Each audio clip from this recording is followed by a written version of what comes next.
The CEO gave the single dad 60 seconds to leave. His phone call took only 7. The entire executive floor fell silent the moment the countdown began.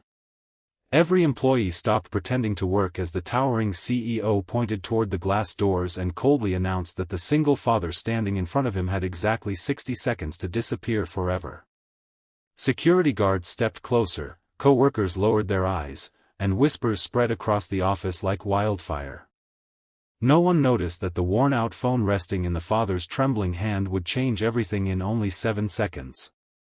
Before the final minute ended, the people who had mocked him would discover that true strength never wears an expensive suit, and that kindness always returns when the world least expects it. Before we continue, if you believe that kindness, second chances, and a loving parent's sacrifice can change lives, please take a moment to like this video, share it with someone who needs hope today, leave a comment telling us where you're watching from, and subscribe to Single Dad Empire. Your support helps us bring more heartfelt stories that remind the world compassion still exists. Morning sunlight poured through the massive glass walls of the prestigious Westin Global headquarters, turning the polished marble floors into mirrors that reflected ambition and success. Employees carrying expensive laptops hurried through the lobby with determined expressions, each focused on deadlines, meetings, and promotions. Among them walked a man who looked completely out of place. His name was Silas Rowan, a 36-year-old single father whose faded blue shirt had been washed so many times that the fabric had almost turned gray. His shoes had tiny cracks along the edges, carefully polished every night so they would appear respectable.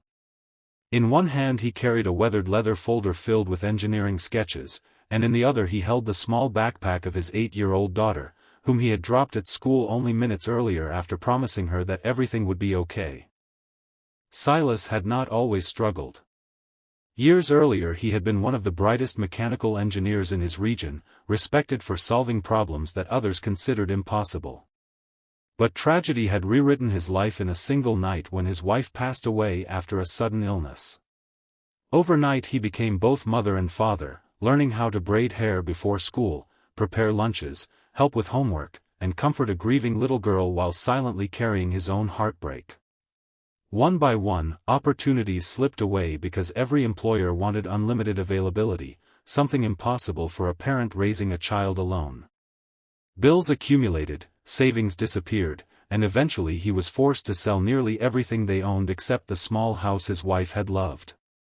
For months, Silas accepted temporary repair jobs wherever he could find them. He fixed broken generators, repaired farm equipment, restored damaged machines in old factories, and even volunteered at community workshops simply to keep his skills sharp. Despite every hardship, he never allowed bitterness to enter his heart. His daughter, Marin, often reminded him that the richest people were those who never stopped helping others. Those words became the compass that guided every difficult day. Westin Global had recently announced an emergency search for someone capable of repairing a revolutionary industrial prototype that had unexpectedly failed during final testing. Millions of dollars depended on restoring the machine before international investors arrived. Silas had recognized the technical description immediately. Years earlier he had designed a nearly identical mechanism while working for a small engineering firm. Confident he could solve the problem, he spent his last remaining savings traveling to the headquarters, hoping someone would simply give him 5 minutes to explain his solution. Instead, he encountered arrogance before he even reached the elevators. Receptionists barely looked at him. Executives walked past as though he were invisible. Several employees quietly judged his appearance, assuming he was another maintenance worker who had wandered into the wrong department. Still, Silas remained patient, politely waiting until he finally received permission to present his credentials. That meeting lasted less than 2 minutes. The company's young CEO, Vincent Ashcroft, had built a reputation for brilliance, but also for ruthless decisions. At only 42 years old, he had transformed Westin Global into a billion-dollar corporation through relentless discipline and impossible expectations. Unfortunately, success had convinced him that appearances reflected competence. The moment Vincent saw Silas's worn clothing, his expression hardened. Without bothering to study the engineering portfolio, he dismissed the father with a glance that carried years of pride. Security was called before Silas even had the chance to explain why he had come. Employees gathered around the conference area, pretending to organize paperwork while secretly watching the humiliation unfold. Then came the sentence that echoed across the executive floor. The CEO gave the single dad 60 seconds to leave. Silas looked around the room, not with anger, but with quiet disappointment. He had experienced rejection before, yet something about this moment felt different. It was not simply that he had been judged for his clothes. It was that no one seemed interested in discovering who he really was. He slowly reached into his pocket and removed his aging phone.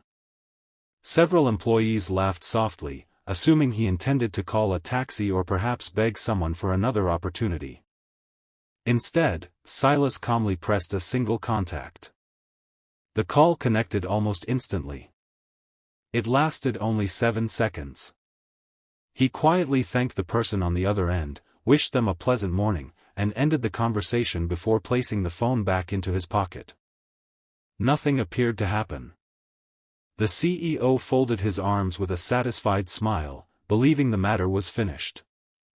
Exactly 20 seconds later, every phone inside the executive office began vibrating at the same time. Assistant managers froze. Department directors stared at their screens.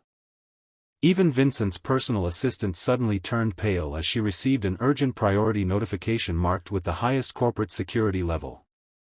Within moments, the atmosphere transformed from confidence into confusion.